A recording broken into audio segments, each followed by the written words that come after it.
हाय दोस्तों, मैं आप सबका स्वागत करता हूँ मेरे इस चैनल में। देखिए ये जो है 2024 का ऑल इंडिया पेपर है, ऑल इंडिया बार एग्जामिनेशन का पेपर है। इस इसको हम देखेंगे और बहुत ज़्यादा डिटेल में जाने की ज़रूरत नहीं है, क्योंकि आप बहुत ज़्यादा डिटेल में अगर जाएँगे इन केस, तो आपका focus exam point of view से कम हो जाएगा। तो ये जो बोल रहा है, जो क्वेश्चन कर रहा है, हम उसका आंसर देंगे। तो यहाँ क्वेश्चन है, in which case was a registered society held to be an authority for the purpose of article 12। अब हमारे पास देखिए चार ऑप्शंस हैं। नंबर एक है Som Prakash versus union of India, दूसरा है अजय हसिया वर्सेस खालिद मुजीब, सी है Sukhdev versus Bhagat Ram, and D है R D Shetty versus international airport authority. तो इसका सही क्वेश्चन इसका सही आंसर है, देखिए इसका सही आंसर है बी। ये इसका करेक्ट आंसर है। नंबर सेकंड क्वेश्चन ये है कि in which case did the supreme court of India held that fundamental rights cannot be waived. एक बार मैं फिर से क्वेश्चन को रिपीट करूंगा। In which case did the supreme court of India held that fundamental rights cannot be waived. और हम time को वेस्ट नहीं करते हुए आगे बढ़ेंगे। तो हमारे पास चार ऑप्शंस है, Gopala versus state of Madras, number two है Kameshwar Singh versus state of Bihar, C है Golaknath versus state of Punjab, and Basheshwar Nath versus state of commissioner. ये चार ऑप्शंस में से हमें करेक्ट ढूंढना है। तो माय फ्रेंड्स, तो इसमें अब हमें करेक्ट आंसर ये है, देखिए हमारा सबसे करेक्ट आंसर है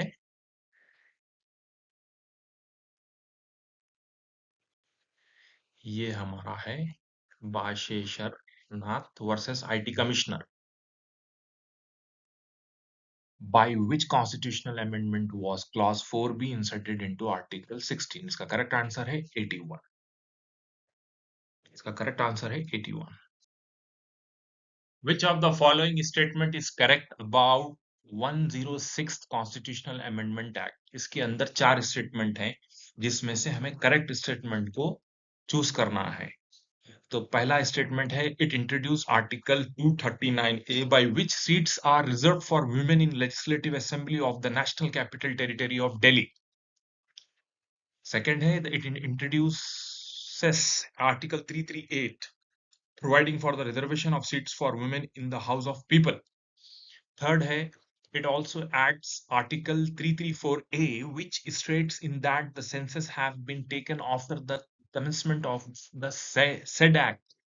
The उसके बाद फोर्थ है, the above stated shall cease to have effect on the expiration of period of 15 years from the search commencement. तो हम इसके अंदर हम आपको तीन स्टेटमेंट करेक्ट है। नंबर एक फर्स्ट स्टेटमेंट, नंबर दो सेकंड स्टेटमेंट, और नंबर तीन फोर्थ स्टेटमेंट। इसमें आपको तीन स्टेटमेंट करेक्ट मिलेंगे। Sorry sorry sorry, number three correct है, नंबर फर्स्ट करेक्ट है, नंबर फोर्थ करेक्ट है। तो मैं इन तीनों को यहाँ पे हाईलाइट करूंगा। ये देखिए, ये हो गया।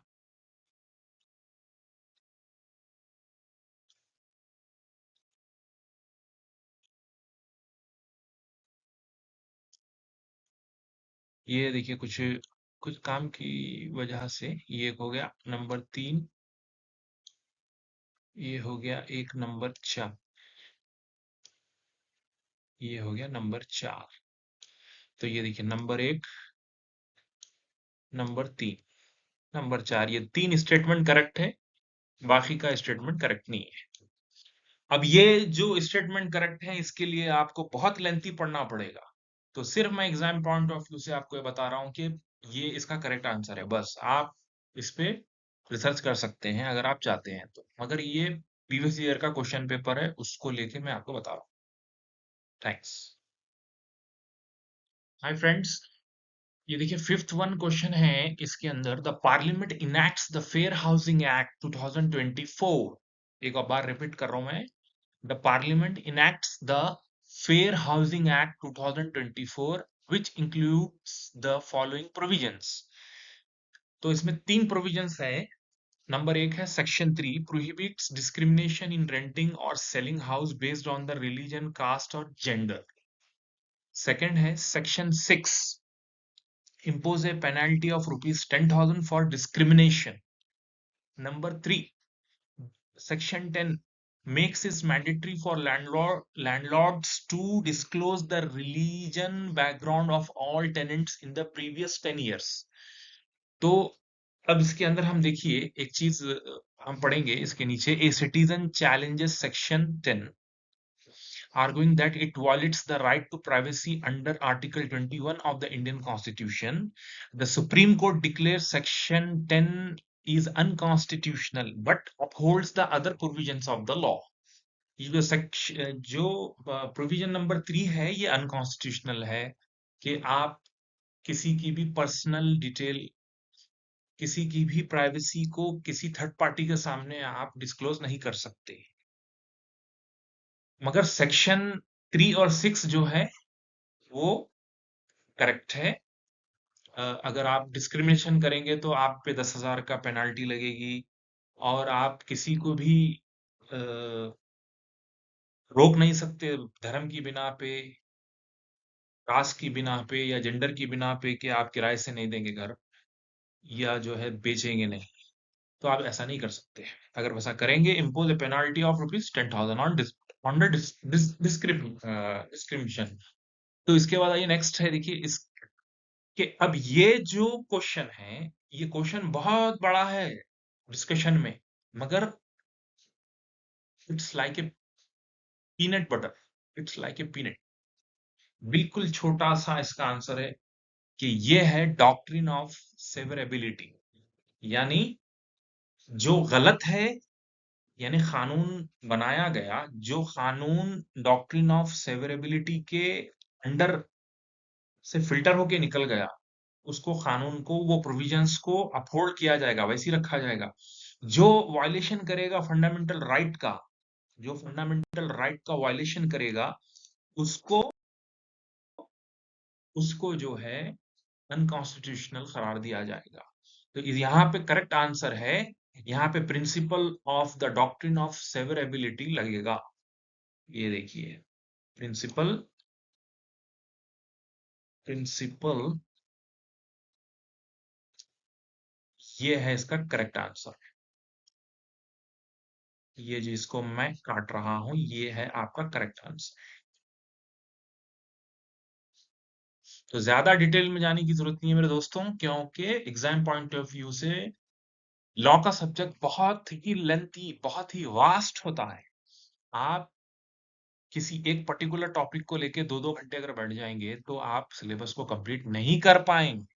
आपको उसका पॉइंट समझना है, उसका प्रिंसिपल समझना है, आपको उसकी सोल, उसका कॉन्सेप्ट, क्वेश्चन का सोल, क्वेश्चन का कॉन्सेप्ट, कि क्वेश्चन हमको क्या पूछ रहा है, हमें वही बोलना है। अब इससे कनेक्टेड मैं आपको और 10 चीजें बता सकता हूं, मगर आप इस क्वेश्चन से मिसलीड हो जाएंगे, मिसगाइड हो जाएंगे। दिस इज द, तो मैं ये आपको बताना चाह रहा था। Question number 6, the reports of the controller and auditor general of India relating to the accounts of the state shall be submitted to the dash. यानी स्टेट के जो अकाउंट्स हैं, वो जो कंट्रोलर और ऑडिटर जनरल ऑफ इंडिया वो किसको submit करेंगे, shall be submitted to the, किसको करेंगे? इसका सही आंसर है गवर्नर। इसका सही करेक्ट आंसर है गवर्नर। ये देखिए गवर्नर, मैं इसको हाईलाइट कर रहा हूं, गवर्नर, ये जो एरो से गवर्नर। हेलो दोस्तों, which of the following article of the Constitution of India declares that the Supreme Court shall be a court of record? Which of the following article of Constitution of India declares that the Supreme Court shall be a court of record? तो यहाँ पे हमारे पास 4 option है जिसमें से एक correct है, और करेक्ट ऑप्शन है आर्टिकल 129। इस आर्टिकल के तहत हमारा सुप्रीम कोर्ट जो है कोर्ट ऑफ रिकॉर्ड होगा। Which article deals with the powers, privileges, and immunities of Parliament and its members? Which article deals with the powers, privileges, and immunities of Parliament and its members? तो जिसमें चार option है A B C D, जिसमें से B option is correct. Article 105 इसके immunities, parliament के immunities और its parliament के मेंबर्स के इम्यूनिटीज, प्रिविलेजेस और पावर्स में डील करता है। Article 105, article 105। Question number 9, which constitutional amendment act inserted provisions related to GST? एक बार फिर से रिपीट कर रहा हूं मैं, which constitutional amendment act inserted provisions related to GST? चार ऑप्शन है जिसमें से करेक्ट है ऑप्शन सी, आर्टिकल 101, आर्टिकल 101।